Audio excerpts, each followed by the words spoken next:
Hello friends, उम्मीद करती हूँ आप सब ठीक होंगे। आज की मेरी video mysteries of the world series की दूसरी वीडियो है। पहली वीडियो में मैंने आपको 3 ऐसी मिस्ट्रीज बताई जिनमें मिसेस ट्रोफिया के डांस के बारे में बताया, जिसकी वजह से 400 लोगों की मौत हो गई। एक 20वीं सदी के मिस्ट्री मैन का बताया जो 19वीं सदी में घूम रहा था, और एंड में एक फ्रोजन गर्ल जो मौत से वापस जिंदगी में आई। अगर आप ये मिस्ट्रीज जानना चाहते हैं तो उस वीडियो का लिंक डिस्क्रिप्शन में मौजूद है। आज की इस वीडियो में मैं आपको एक ऐसी मिस्ट्री बताने वाली हूँ जो आज तक सॉल्व ना हुई। इस केस के बारे में बात करने से पहले मैं आपको बता दूं कि ये बहुत दुखी कहानी है, जिसे जानकर आपको बहुत दुख होगा और आप ये सोचेंगे कि कोई इतना जालिम कैसे हो सकता है। तो चलते हैं अपने मिस्ट्री केस की तरफ। दोस्तों, आप में से अक्सर लोगों ने कश्ती या बहरी जहाज का सफर जरूर किया होगा। कश्ती में समुद्र की सैर का मजा ही कुछ और होता होगा, लेकिन फर्ज करें इस मजेदार सफर में आपका सामना एक ऐसी कश्ती से हो जिससे बहुत बदबू आ रही हो, और फिर आपको पता लगे कि ये बदबू तो उसी कश्ती में मौजूद लोगों से आ रही है, लोग भी वो जो मर चुके हों। आप यकीनन खौफजदा हो जाएंगे क्योंकि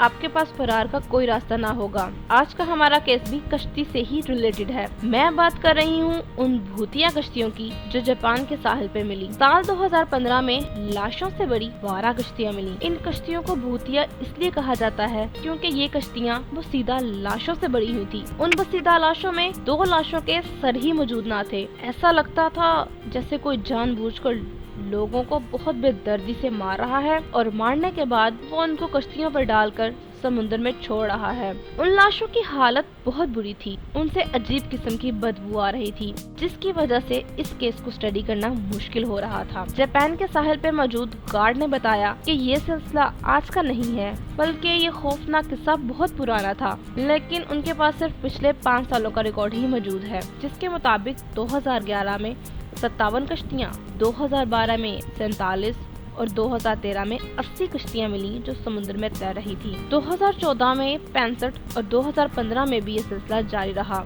उन कश्तियों में बहुत सी बोसीदा लाशें थीं। उन कश्तियों में टोटल कितनी लाशें थीं, इसका हिसाब ना लगाया जा सका। अब ये सवाल पैदा होता है कि ये सब कौन कर रहा था? कौन मासूम लोगों को बेदर्दी से मार कर ऐसे कश्तियों पर डालकर जापान के साहिल पर भेज रहा था? जब इस केस को सॉल्व करने के लिए रिसर्च की गई तो इन कश्तियों और इनमें मौजूद लाशों का ताल्लुक नॉर्थ कोरिया से मिला। कुछ ऐसी चीजें मिली जिससे बहुत से इशारे नॉर्थ कोरिया की तरफ गए, क्योंकि उन लाशों पे कोरियन हैंडराइटिंग और कुछ ऐसे आजार मौजूद थे जो कोरिया के थे।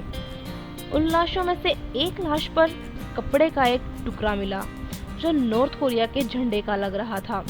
जॉन नेल्सन, जो कि एशिया प्रोग्राम के हेड में से एक थे, उन्होंने कहा कि इसमें कोई शक नहीं कि ये कश्तियाँ नॉर्थ कोरिया से आ रही हैं, लेकिन बाद में इसे गलतफहमी कहकर बात खत्म कर दी गई।